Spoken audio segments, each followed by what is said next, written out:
तनी ध्यान दे हमार आग्रह निवेदन ये गीत पर तनी ध्यान दे सरस्वती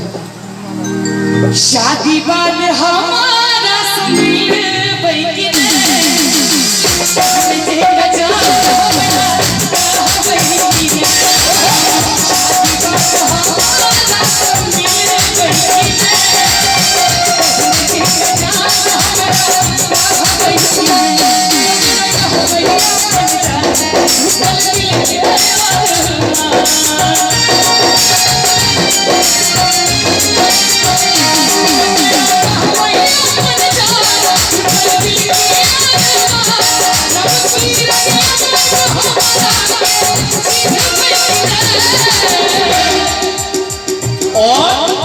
शादी बाद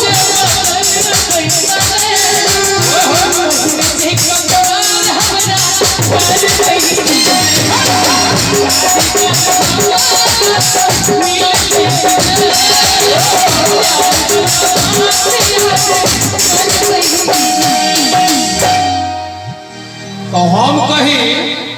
कि बस भाई आहा बस भाई सासुर अपन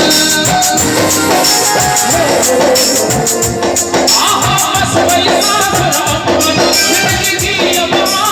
अपन आहा बस भाई सासुर अपन जिंदगी अम्मा सब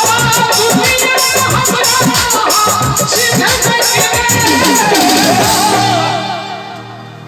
शादी बाद तो जे बदल गई